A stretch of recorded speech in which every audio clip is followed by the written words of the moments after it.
Hi folks, I'm Jesse, also known as Tango, and this is the second, or well technically third attempt at a video to plead for your help related to Extra Life. Extra Life, for those of you who may not be aware, is a organization that partners gamers like me with Children's Miracle Network hospitals in our area. Any donations you give through the link, which will normally appear up here at the top of the stream or in a video description if you're catching this on YouTube, go directly to local Children's Miracle Network hospitals in my area, which is Colorado. If you support other people doing Extra Life, you're going to be supporting the Children's Miracle Network hospitals in their area. Straightforward. Obviously, I am not really a professional at all this. I just said this is my third attempt. The first attempt, I forgot to unmute the mic. The second attempt, I rambled horribly at the end of it because I realized I'd forgotten something and couldn't get back to it, so I started repeating myself. So we're going to try to keep this short and sweet. Extra Life runs two big events every year. One of those is a tabletop board game day. That happened very recently, and I was streaming Splatoon 2 for it. The other one is a 24-hour video game stream day. It's their big annual event. It's the event that founded Extra Life.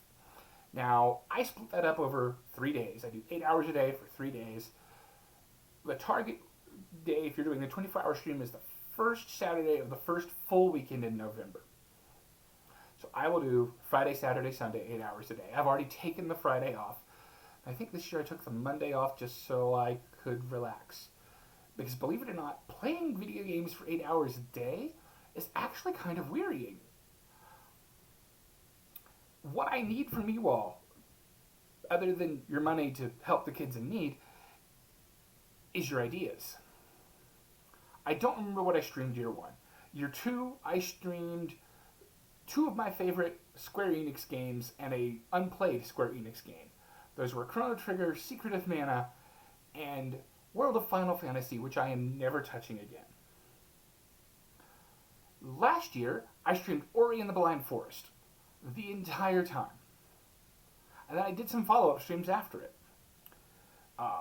Ori and the Blind Forest was a visually beautiful game. It's got great music. I don't have the twitchy reaction skills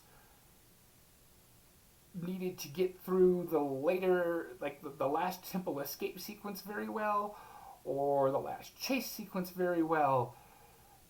Watching me die 4 or 5 times in a row is entertaining for most people. At the point I've been dying in the same basic spot for an hour, I'm frustrated, I'm not having fun, and it's not really entertaining. So, platformers good. Twitchy reaction platformers, not so much. I'm also not a fan of first-person shooters. Splatoon 2 to me is not a first-person shooter. But it's also not 24 hours of content unless there's a Splatfest going on. And I believe the next one is planned for January, not the first weekend in November.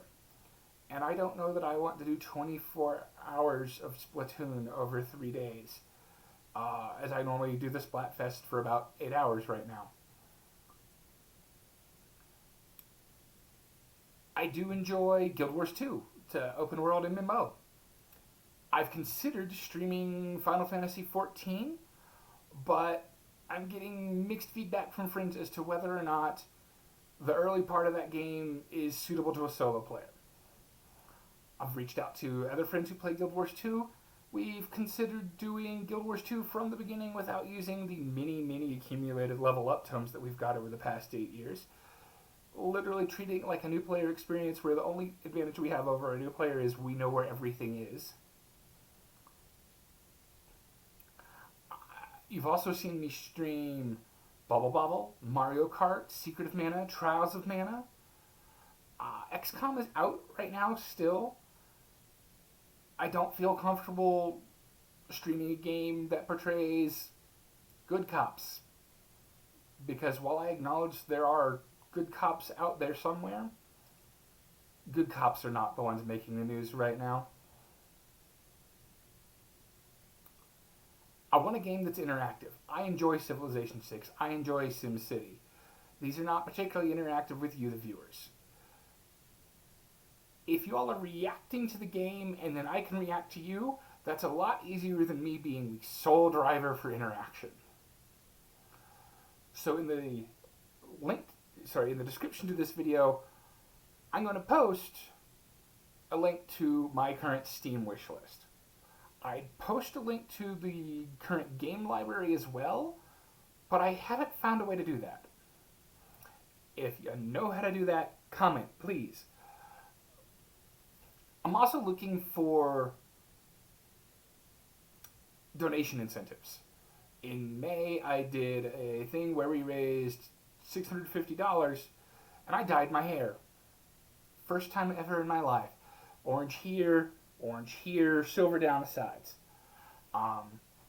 There was a threat at a higher level of donation we were going to get 3 colors in my hair. Not sure how I'd accomplish that based upon my experience with 2, but that's what my husband's for. I might do that. I did have a secret goal that we got nowhere near, thankfully, I guess, for that initial donation where I was going to shave my head. Is that something that interests people? I've also considered more, rather than large donation goal, like a cumulative donation goal, individual donation rewards. Would people be interested if I offered to sing songs from the 80s, 90s, and early 2000s that I enjoyed? Where anyone who donates, say, $50 or more gets to pick from a list of songs. I will record it and post it. I can't stream those, sadly, because of Twitch's current rules, but I can absolutely record it and post it. Probably the interesting thing there is, or rather the warning I should include, is I enjoy singing. I have never been told I'm good at singing, but I will humiliate myself to raise money for kids in need. I could also stream either directly and still raise money otherwise, or as a reward, I could read Shakespearean plays or other uncopyrighted plays. I could read my own written works, some of which are not all ages appropriate, and that is kind of a goal. I do want all ages appropriate. Ultimately, what I'm looking for is your feedback. What can I do to entertain you and get your money for kids in need? How can I incentivize you to donate to Children's Miracle Network Hospital through Extra Life? Now, in the links below, in the description of this video, is a link to a blog post on Dreamwidth that covers very much what I've said here in the video, possibly with a bit more detail, and my Steam wish list. And again, if you know how to get my Steam library up there for people, please let me know. I don't want to transcribe it myself. Let me know. What can I do? Thank you for watching. Thank you for supporting Kids in Need, Children's Miracle Networks, and Extra Life. Stay safe and healthy out there, and I will catch you all in the future.